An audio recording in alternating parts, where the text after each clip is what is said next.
Mas eu acho que depois, quando você entra nesse conhecimento de investimento, você fica tão apaixonado e ao mesmo tempo é ressabiado. Porque você não quer que ninguém tome conta do seu dinheiro. Eu falo para os outros, gente, aprenda. Aprenda da maneira correta e não delegue o seu dinheiro para os outros. Dinheiro, eu falo isso, dinheiro é energia. Acha R$10 na calça. Você vai ficar feliz? Caraca, 10 Muito conto. feliz, né? Entendeu? Porra, energia, cara. Você vai pegar essa energia, toma aqui, fulaninho, fica com ela. Toma a senha. Entendeu? E às vezes a pessoa, cara, muito cuidado com assessoria gratuita. Cuidado.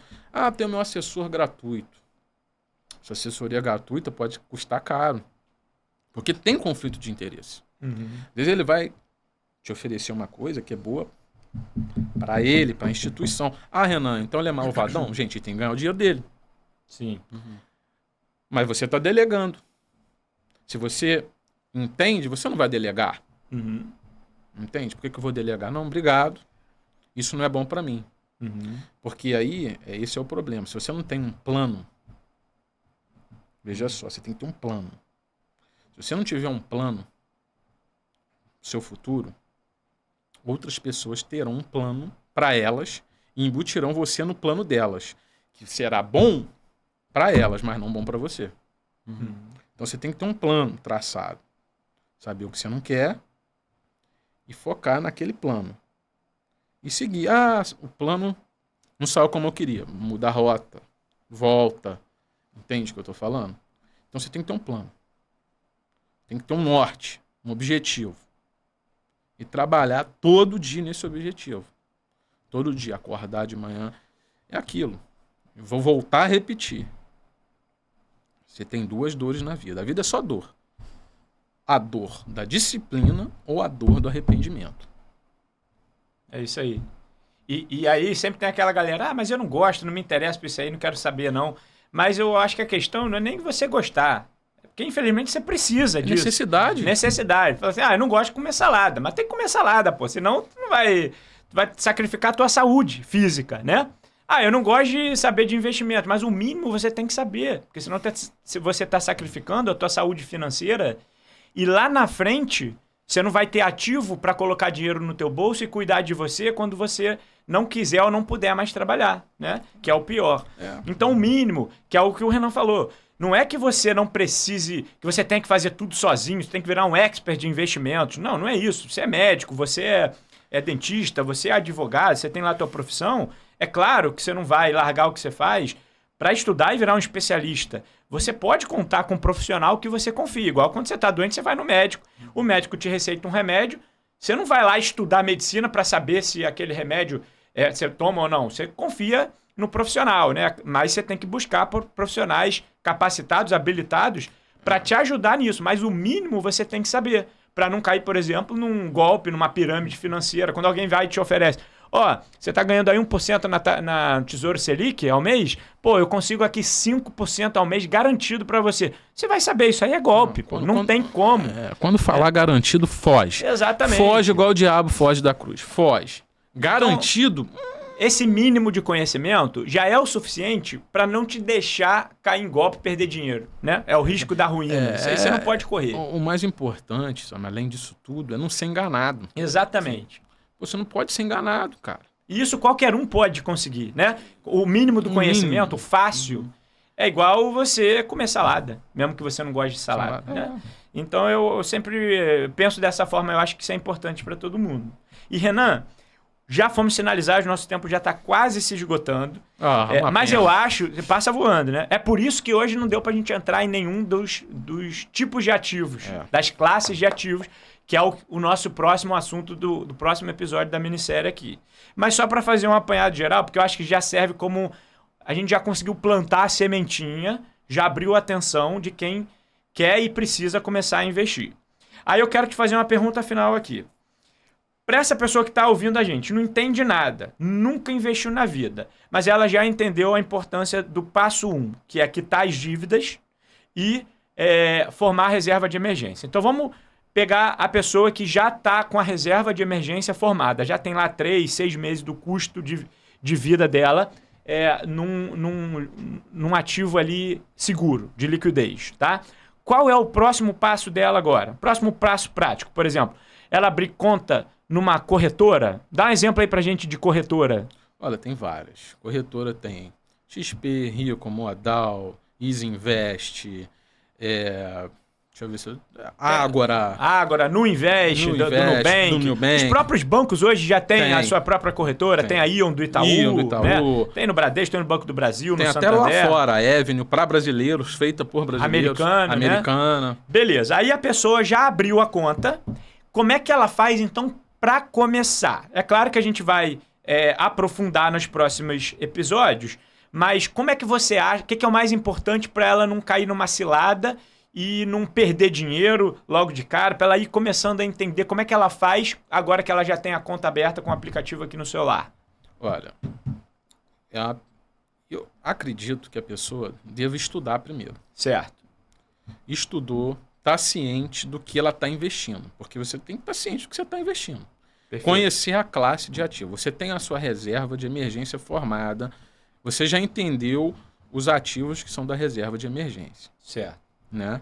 Você já entendeu que a gente vai falar até na próxima. Quais seriam os ativos. Depois, eu acho que já seria interessante, principalmente para pessoas jovens, já começarem a buscar risco. Algum grau de risco. Né? E em relação ao grau de risco, eu começaria depois com fundos imobiliários. Que a gente vai explicar também. Ações, depois, e internacional. Legal. Né? As corretoras hoje, né, elas têm os tickets, né? É o nome dos fundos imobiliários, o nome das ações, né? Mas você pode entrar no home broker, né? Das corretoras. Todas as corretoras têm um home broker. Eu acho até um pouco confuso. Eu prefiro conhecer o nome do ativo, escrever o nome do ativo, ele aparecer para mim, né? E você investir. Então, eu começaria, depois de ter a reserva de emergência, com ativos, vamos botar com menos risco, que seriam os fundos imobiliários. Tá. Depois, ações, e você tendo um patrimôniozinho razoável, americano, Estados Unidos. Ativos internacionais. Ativos internacionais. Dolarizados. Isso é muito fácil. Uhum. Depois o pessoal aí de casa pode escrever Avenue. Não esquece de mim, não. Entendeu? Mas tem outros, tem Nômade, você pode investir também. Até agora o C6 está com conta. C6, o Inter também tem. Está com conta internacional gratuita. Antigamente era um Deus nos acuda para você mandar dinheiro para fora. Hoje em dia é tudo muito simples. E é muito recente isso, né? Tem 1 ano, 2, talvez, que possibilitou um investidor, pessoa física, nós, brasileiros, com pouco recurso, abrir uma conta numa corretora americana, mas aqui no Brasil, com tudo em português, bonitinho isso, ali. Por exemplo, a Avenue, né? Eu uso a Avenue também. Eu também uso. Para investir na Bolsa Americana lá fora. Ou seja, você compra as ações, os ativos lá em dólar mesmo. E teu dinheiro tá lá, mas na tua conta da Avenue, por exemplo, né? Que você tenha. Isso é muito legal. E a importância de, por exemplo, você ter ativos em outras moedas, né? Para fugir do risco Brasil, por exemplo. Vai numa hiperinflação, como o Renan estava falando, a moeda desvaloriza muito, você perde praticamente todo o teu patrimônio se ele tiver em uma moeda só, né? Não, tem um caso muito interessante de um japonês, presta atenção, ele mora no Japão, ele vai investir no Japão. Se ele investisse em 1993... 1 milhão de ienes, que é a moeda japonesa. Aí você vai falar, o dinheiro valoriza ao longo do tempo, né? Se você investe em bons ativos. E se você está no país certo. Hoje, em 2023, ele teria 500 mil ienes. Perdido metade. Ele perdeu metade. Aí. Porque ele não diversificou, o país não avançou, viveu uma espiral de deflação e ele sofreu. E ele perdeu o poder de compra. Então, assim, imagina se ele te pegasse 10% e colocasse nos Estados Unidos, no Brasil, Entendeu? Então, assim, muito cuidado. A gente já trabalha no Brasil. A gente já tem casa no Brasil. Só não acho que é mais seguro colocar uma parcelinha em outro país. Um pedacinho, em Um outra pedacinho, moeda. outra moeda. Ou seja, a conclusão da história. O mais importante é a diversificação. Então tem classe de ativos, que é o que a gente vai falar mais à frente, mas só para dar uma pincelada, o que são as classes de ativos? Divide lá em renda fixa, né? Que é onde vai ter a parte daqueles ativos que a gente vai colocar nossa reserva de emergência, mas também tem outros tipos de renda fixa que vão compor o seu portfólio de investimentos, que tem espaço para todos esses ativos, e tem a parte de renda variável, que é aquela que varia, que não é garantido, que tem maior volatilidade.